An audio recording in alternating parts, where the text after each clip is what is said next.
Ismatuhum kasairil malaikah wajibatun wa fadlul malaikah fal mustahillu didu kulli wajibi fa farli khamsina bihukmin wajibi taksila khamsatin wa isrina lazim kulla mukallafin fahaqib waqtanim hum adamun idrisunuhun huduma salih wa ibrahimu kulli muttaba lutun wa ismailu ishaqun kada yaqubu yusufu wa ayyubu tada. Suaibu ya. Oh ya. Assalamualaikum warahmatullahi wabarakatuh. Kita nyampe Zabur ya Bu ya. Halo. Baik. Bismillahirrahmanirrahim. Alhamdulillahirabbil alamin. Salatu wassalamu ala asrofil anbiya'i wal mursalin habibina wa syafi'ina wa mu'minina Muhammadin khatamin nabiyyin wal mursalin wa ala alihi wa sahbihi ajma'in amma ba'du. Ibu-ibu yang saya muliakan, alhamdulillah kita bisa hadir. Minta tolong Bu bawa ini nganggur. Memang terus sajanya agak ke sini, tapi tak mau di depan, ya sudah di situ. Anget jadinya lagi lupa-lupa. Oh hilang. Sampai Zabur. Sebelum kita bicara Zabur, saya punya pandangan refreshing yang bagus. Itu ternyata ada seperti di apa itu Bu? Danau di mana itu? Selorojo. Itu ada ternyata di Malang, di Kepanjen terus itu perempatan terus. Bukan. Ada. Depok. Iya. Jadi kapan-kapan kita ngajinya. Ya. Siap Ustaz. Oke. Persiapkan masakan anak-anak. Siap.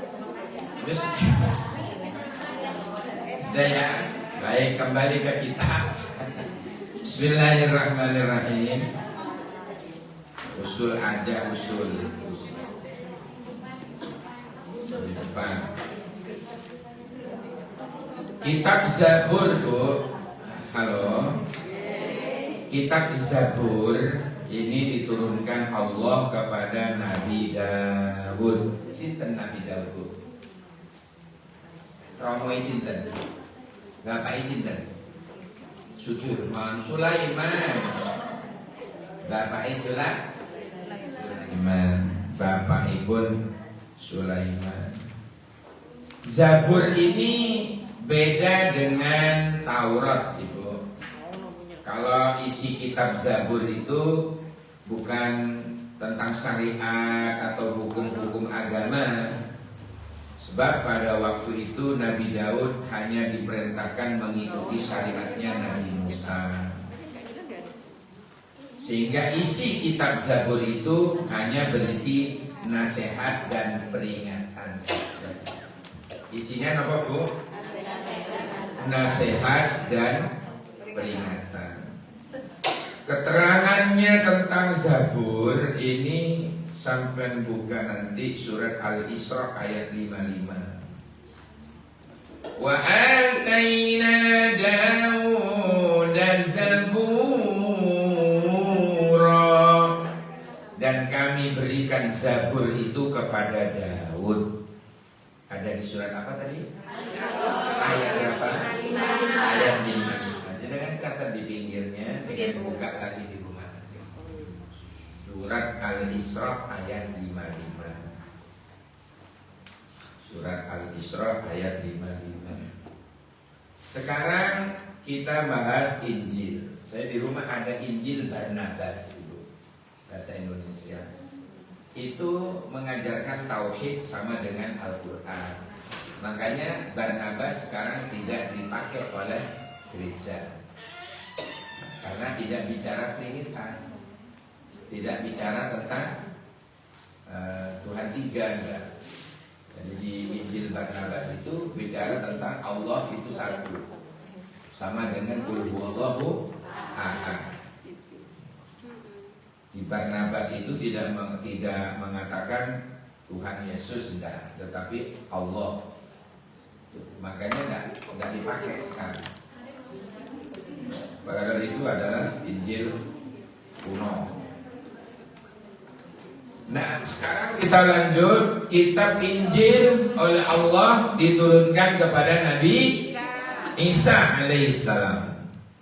Jadi kitab Injil yang asli ini memuat keterangan-keterangan yang benar dan nyata tentang perintah-perintah Allah Subhanahu wa taala, dan juga berbicara tentang agar manusia itu mengesahkan Allah, tidak menyekutukan dengan sesuatu apapun, sama dengan Al-Quran aslinya. Juga menjelaskan bahwa di akhir zaman bakal lahir Nabi terakhir yang bernama Muhammad Sallallahu Alaihi Wasallam. Itu diceritakan di dalam Injil itu. Cuma kadang disobek sama mereka, tidak dikasih tahu kepada anak-anak turunnya, sehingga muncullah karangan Paulus ya, yang dikarang sendiri oleh Paulus. Adapun kitab Injil yang beredar sekarang ini hanyalah hasil pemikiran manusia. Di dalam Islam bukan wahyu Allah lagi. Misalnya kita kenal Injil Matius, itu dikarang oleh Mas Matius. Injil Lukas ditulis oleh Mas Lukas. Injil Yohanes itu ditulis oleh Mas Yohanes. Bahkan antara Injil tersebut banyak terdapat perbedaan. Maksudnya antara Injil yang satu dengan lainnya saling bertentangan. Menurut para ahli, isi dari kitab-kitab Injil merupakan biografi dari Nabi Isa alaihissalam, dan keyakinan yang ada di dalam ajarannya merupakan pemikiran-pemikiran dari Pak Paulus, bukan pendapat dan buah pikiran orang-orang Harawi. Harawi itu pengikut-pengikut Nabi Isa, tetapi hasil pemikirannya Pak Paulus. Ada juga yang diberi nama Injil Barnabas, yang seperti yang saya ceritakan, saya punya di rumah, yang oleh para ulama dianggap ini sesuai dengan tauhid ajaran Islam. Makanya tidak dipakai lagi sekarang Barnabas. Tetapi justru Injil jenis ini tidak digunakan lagi oleh mereka. Dengan demikian, yang wajib dipercayai oleh umat Islam hanyalah Injil yang diturunkan oleh Allah kepada Nabi Isa alaihissalam. Tidak wajib mempercayai Injil-Injil seperti Matius, Lukas, Yohanes, dan di mana terdapat di dalam firman Allah surat Al-Maidah ayat 46. Dengan tulis Al-Maidah ayat 46. Wa atainahul injila fihi hudaw wa nur, dan kami telah memberikan kepadanya kitab Injil, sedangkan di dalamnya ada petunjuk dan cahaya yang menerangi. Wa minal ladzina qalu inna nasara akhadna mitsaqahum fanasu haddan mimma dzukkiru bih fa'aghrayna bainahumul 'adawata wal baghdha'a ila yaumil qiyamah wa sawfa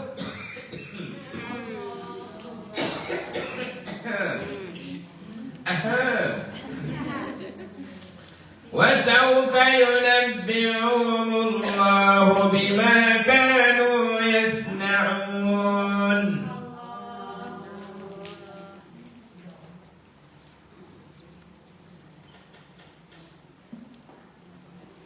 Itu yunabbi'uhumullah bima kanu yasna'un. Surat Al-Maidah ayat 14. Nanti kalau jenengan yang pertama 46, sing tak woco barusan 14, tak baca lagi 15. Saya tak baca lagi nih yang 15. Ya ahlal kitab qad ja'akum rasuluna yubayyinu lakum katsiran mimma kuntum tukhfun minal kitabi wa ya'fu 'an katsirin qad ja'akum minallahi nurun wa kitabun mubin. Itu 15. 46, 14, 15.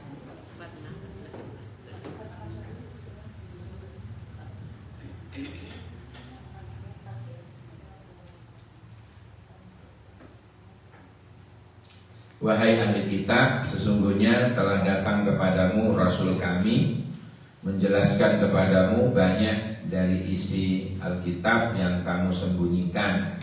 Maksudnya yang disobek-sobek pendahulunya itu Bu. Kabar tentang Nabi Muhammad itu disobek, tidak diberitahu kepada anak-anaknya. Dan banyak pula yang dibiarkannya. Sesungguhnya telah datang kepadamu cahaya dari Allah dan kitab yang menerangkan. Nurun wa kitabun mubin. Apa nurun yang dimaksud? Datangnya Nabi terakhir, Nabi Muhammad. Terus wa kitabun mubin, maksudnya kitab yang jelas, itu artinya Al-Quran. Sekarang tentang Shahifah, lembaran-lembaran suci. Qad aflaha man tazakka wa dzakara isma rabbih fasalla bal tu'thiruna al-hayata ad-dunya wal akhiratu khairun wa abqa inna hadha lafi as-suhufil ula suhufi Ibrahim wa Musa. Surat ini yang sering keliru orang ngimami. Saya pernah mau ceramah kuliah subuh di mana? Tidak saya sebut pelanggar mana, menjaga kode etik. Jangan-jangan ke Pak Tonggo jenengan saya ya. Saya pernah diundang mau ceramah kuliah subuh. Saya datang telat, sudah diimami oleh takmir. Akhirnya pulang derek pun nututin rakaat pertama. Enak Bu bacaan Qurannya, sampai saya terlena karena ngantuk. Wong biasanya apa dia itu baca Sabbihisma rabbikal a'la alladhi khalaqa fasawwa. Enak Bu. Karena saya ngantuk lir-lir itu juga ikut larut dalam bacaan itu. Enggak terasa di tengah-tengah dia belakrak pindah surat. Pindah surat ke wasyamsi wa duhaha. Qad aflaha podo. Begitu sampai kepada ini, qad aflaha man zakkaha wa qad khaba man dassaha.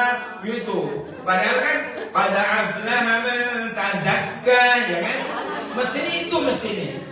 Dia pun pindah surat, saya pun tak terasa. Ngelihat gini ngantuk, oh iya wena. Saya sadarnya ketika imam sudah rukuk. Saya mau rukuk, loh Ibrahim karo Musa ndelek kan sakjane ana Ibrahim ana Musa dong. Ini loh tadi.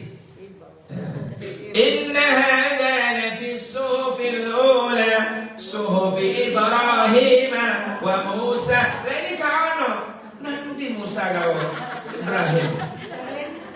Yakin saya bahwa ini keliru. Wong enak-enak sabihis, loh kok kaono Musa karo Ibrahim? Wah ini keliru. Tapi gimana ngirim wong imam sudah rukuk? Wis aku melok rukuk karepmu. Melok rukuk. Ini keliru, Bu. Gara-gara qad aflahanya sama. Masya Allah. Semestinya qad aflaha man tazakka wa dzakara isma rabbih fasalla bal tu'thiruna al-hayata ad-dunya wal akhiratu khairun wa abqa inna hadza la fi as-suhufil ula suhufi Ibrahim wa Musa.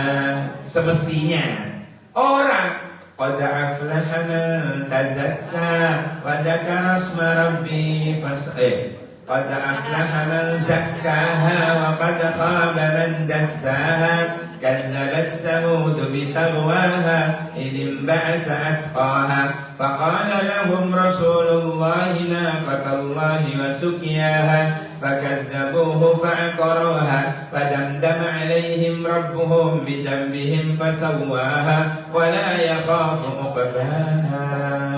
Jadi kebenaran itu jadi tidak ketemu suhufi Ibrahim dan Musa, tak ketemu. Delik. Ya Allah, ini sering keliru iman ya. Kalau ada imam anyaran, harus diwaspadai itu. Waspada imam anyaran. Kakek ini kadang-kadang diwocos setahun sekali, lek Ramadan tok. Alamat itu. Alamat. Baik, sampai sini, sampai sekarang masuk ke Al-Quran. Al-Quran, semulia-mulia kitab suci yang pernah diturunkan oleh Allah kepada nabi-nabinya adalah Al-Quran. Nabi yang mendapatkan kehormatan untuk menerimanya juga semulia-mulia makhluk dan sebaik-baik makhluk. Beliau diberi nama Muhammad sallallahu alaihi wasallam. Al-Quran merupakan mukjizat yang agung, ilmiah dan rasional. Jangan heran kalau di Jerman, di Inggris sekarang berlomba-lomba masuk Islam. Ya, berbondong-bondong masuk Islam. Ada kejadian kemarin ada disiarkan 4.000 anak kecil meninggal di Gaza, tapi yang masuk Islam 10.000 di Eropa. Ada 10.000 orang masuk Islam. Ada yang sak kampung syahadat, ana sing sak gereja syahadat, sak pendeta. Masya Allah. Ajarannya jelas, cahaya yang terang bagi orang-orang yang beriman tentunya. Al-Quran bukanlah kumpulan kata-kata mutiara atau kumpulan puisi dari seorang penyair yang piawai. Diibaratkan berkumpulnya seluruh pakar bahasa dengan jin sekalipun belum mampu membuat satu ayat saja yang bisa menandingi susunan yang terkandung di dalam kitab suci Al-Quran. Tidak seorang pun dapat mengubahnya, karena Al-Quran mendapatkan pemeliharaan langsung dari Sang Pencipta. Allah yang maha sempurna yang menjaga Al-Quran. Allah yang maha esa dalam zatnya, sifatnya dan perbuatannya yang langsung menjaga Al-Quran. Dibantu siapa, Bu? Yang menjaga Al-Quran? Kan sesungguhnya kami yang menurunkan Al-Quran dan sesungguhnya kami yang akan memeliharanya. Nah, kami kan lebih dari satu. Kami siapa, Bu? Allah, Nabi Muhammad, para sahabat, para penghafal Al-Quran, dan ulama-ulama sampai saat ini. Jenengan tinggal di sejarah Londo Biyen, Bu. Yang namanya Panderplas ini sampai diutus oleh pemerintahan Hindia Belanda ke Mekah untuk belajar Islam dan menghafalkan Al-Quran. Ya, banyak hafal-hafal Quran, potongan-potongan ayat banyak yang dia hafal. Wah, hadis, jenggote wis dawa, pakai surban, pulanglah ke Indonesia, dakwah, ceramah untuk menyesatkan umat Islam. Akhirnya ketemu Ketemu diusir dari masjid. Ya. Jadi kurang pandai menjaga siasat dia. Ya Bu ya. Dia ingin menyesatkan umat Islam tapi caranya nggak paham dia. Hanya ketahuan. Quran itu Bu ya, mau disesatkan gimana, mau dipalsu gimana, mulai zaman biyen gak bisa-bisa. Karena yang menjaga langsung Allah, dibantu oleh orang-orang yang hafal Quran. Jangankan kok kurang satu ayat, ya, pasti ketahuan. Satu huruf ketahuan. Kok satu huruf hilang titik loh, salah cetak, ketahuan. Contoh, ada ayat gini Bu. Innallaha khalaqas samawati wal ardh. Nah, salah cetak, titiknya hilang. Innallaha khalaqas sama. Yang tadinya khalaqa, gitu. Ini hilang titik. Khalaqas samawati wal ardh. Itu loh ketahuan Bu, hilang titik. Titik itu hilang. Karena maknanya beda. Kalau ono titik, Allah telah menciptakan langit dan coba titiknya dihilangkan menjadi khalaqas samawati wal ardh. Artinya sesungguhnya Allah telah mencukur langit dan bumi. Ketahuan, hilang titik maknanya jauh berbeda. Makanya wajib ngaji Quran itu Bu, belajar Quran. Ono ibu-ibu bilang ke saya, alhamdulillah Pak Ustadz, kula niku mulai riyen mboten nate ono salah ngaji